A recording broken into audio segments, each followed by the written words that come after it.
look at the whole religious scene today, and all I see are the inventions and ministries of man and flesh. It's mostly powerless. It has no impact on the world. And I see more of the world coming into the church and impacting the church rather than the church impacting the world. I see the music taking over the house of God. I see entertainment taking over the house of God. An obsession with entertainment in God's house, a hatred of correction and a hatred of reproof. Nobody wants to hear it anymore. Whatever happened to anguish in the house of God? Whatever happened to anguish in the ministry? It's a word you don't hear in this pampered age. You don't hear it. Anguish means extreme pain and distress. The emotion so stirred that it becomes painful. Acute, deeply felt inner pain because of conditions about you, in you or around you. Anguish, deep pain, deep sorrow, agony of God's heart. We've held on to our religious rhetoric and our revival talk, but we've become so passive. All true passion is born out of anguish. All true passion for Christ comes out of a baptism of anguish. You search the scripture and you'll find that when God determined to recover a ruined situation, He would share His own anguish for what God saw happening to His church and to His people. And He would find a praying man and He would take that man and literally baptize him in anguish. You find it in the book of Nehemiah. Jerusalem is in ruins. How is God going to deal with this? How is God going to restore the ruin? Now, folks, look at me. Nehemiah was not a preacher. He was a career man. But this was a praying man. And God found a man who would not just have a flash of emotion, not just some great sudden burst of concern and then let it die. He said, no, I broke down and I wept and I mourned and I fasted. And then I began to pray night and day. Why didn't these other men, why didn't they have an answer? Why didn't God use them in restoration? Why didn't they have a word? Because there was no sign of anguish, no weeping, not a word of prayer. It's all ruined. Does it matter to you today? Does it matter to you at all that God's spiritual Jerusalem, the church, is now married to the world? That there's such a coldness sweeping the land? Closer than that, does it matter about the Jerusalem that's in our own hearts? The sign of ruin that's slowly draining spiritual power and passion, blind to lukewarmness, blind to the mixture that's creeping in. That's all the devil wants to do, is get the fight out of you and kill it. So you won't labor in prayer anymore. You won't weep before God anymore. You can sit and watch television and your family go to hell. Let me ask you, is what I just said convicted you at all? There's a great difference between anguish and concern. Concern is something that begins to interest you. You take an interest in a project or a cause or a concern or a need. I'm going to tell you something I've learned over all my years, 50 years of preaching. If it is not born in anguish, if it has not been born by the Holy Spirit, where when you saw and heard of the ruin that drove you to your knees, and all our projects, all our ministries, everything we do, where are the Sunday school teachers that weep over kids they know are not hearing and they're going to hell? You see, a true prayer life begins at the place of anguish, a place where lifetime decisions are made. You see, if you set your heart to pray, God's going to come and start sharing His heart with you. You see, you either walk away and go back to your passivity and say, I'm just going to be an ordinary Christian and there's no such thing. Or your heart begins to cry out, oh God, your name is being blasphemed. The Holy Spirit's being mocked. The enemy is out trying to destroy the testimony of the Lord's faithfulness, and something has to be done. You can't go unchallenged. There's going to be no renewal, no revival, no awakening until we're willing to let him once again break us. Folks, it's getting late and it's getting serious. Please don't tell me you're concerned.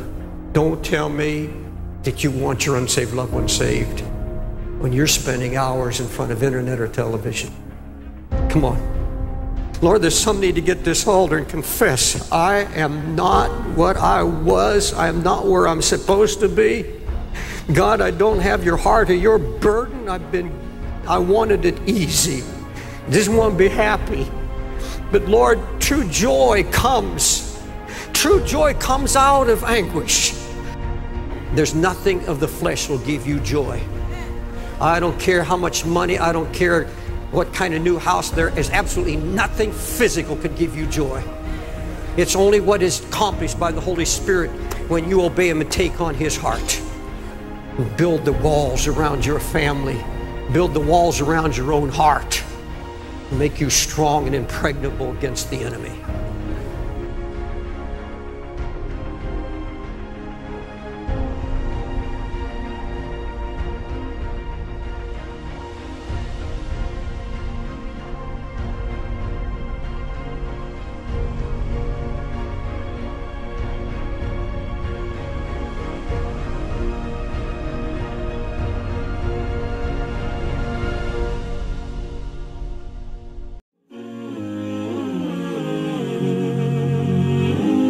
لا تقوم الساعة حتى تزول الجبال عن أماكنها. The end of time won't come until you see mountains removed from their places. When I was in Mecca, there's mountains have been removed from Mecca. Quwa'iquan, one of the mountains that's known as the Ahad al-Akhshabain. When the angels came to the Prophet ﷺ and they asked him if he wanted to see the mountains that they would يطبقهما على قريش. One of them was Abi Qubays and the other was Quwa'iquan. Quwa'iquan has been removed. It's gone. It's no longer there. The mountain is gone. A mountain that the Prophet ﷺ walked in its shade. A mountain that the Prophet ﷺ probably climbed as a boy. This mountain is now removed. Then the Prophet ﷺ said, لا تقوم الساعة حتى تزول الجبال عن أماكنها. These are signs for people to reflect. The Prophet I was on the Arabian Peninsula with my family, walking on the beach, and I came upon people in a public beach having sexual intercourse. In a public beach on the Arabian Peninsula. I'm not making this up. This is the level of fasad that is happening on our planet. The Prophet ﷺ said, لا تقوم الساعة حتى يتهارج الناس تهارج الحمير. That the end of time won't come until people are like animals openly. He said, sallallahu alayhi wasallam, that one of the signs of the end of time is civilized people would walk with their thighs exposed in the marketplaces. بادية الأفخاذ في الأسواق. People, pens, he said, would be everywhere. He said that people, out of their love of the world, you would get two-income families. That people would be two-income families. That he said a woman will out حرصا على الدنيا تعين زوجها على التجارة. Out of love for this world, she'll work like her husband to earn livelihood, neglecting the children. Some people are forced to do that. And there's no blame on that. But there's people that just out of love of dunya, they will abandon their children and go out. These are the things that are happening around us. He told us that towards the end of time, you will see the people, the ala, ri'asha, yatatawaluna fil bunyan. He said there will be poor people who were the desert people, and they were poor, and they were taking care of goats and and animals, and then they'll begin to build huge buildings. These are signs before your very eyes. We're seeing signs of our Prophet ﷺ. He told us that you will see the buildings of Mecca reach the mountaintops. The buildings of Mecca will reach the mountaintops. And this is happening in our lifetime. When I first went to Mecca, there were no buildings even close to the tops of the mountains of Mecca. And now it's filled with buildings that are beginning to reach the mountaintops. I was on one of the tallest mountains in Mecca, and you can see the clock tower now surpasses the mountains. The Prophet ﷺ said in a hadith, he said, إِذَا رَأَيْتُمْ مَكَّةَ بُعِجَتْ كَظَائِمًا. If you see Mecca, if you see its mountains with holes pierced through them, this is what it means. بُعِجَتْ كَظَائِمًا وَيَتَسَاوَى بُنْيَانُهَا رُؤُوسَ جِبَالِهَا. And you see the buildings reach the, or in a riwayah, ta'lu, they will actually surpass the mountaintops. And then he said, فَقَدْ أَظَلَّتَ السَّاعَةُ. It means that the sa'a has cast its shadow. Imam As-Suyuti says in this, هِيَ عِبَارَةٌ عَنْ دُنُوَ السَّاعَةِ. It means that the hour is near, it's coming close. But if you took that literally, and in hadith tradition, in the usuli tradition, asrul kalam al-haqiqa, that if the Prophet says something, you should always interpret it literally, unless there's a reason to go to a metaphorical interpretation. Now we have the clock tower casting a shadow over the Kaaba. So the clock tower, what do they call it in Saudi Arabia? As-sa'a. لَقَدْ أَظَلَّتَ السَّاعَةُ. You could take it literally, the clock has cast its shadow over the Kaaba. Literally or metaphorically, اقتربت الساعة وانشق القمر. The hour is drawing near.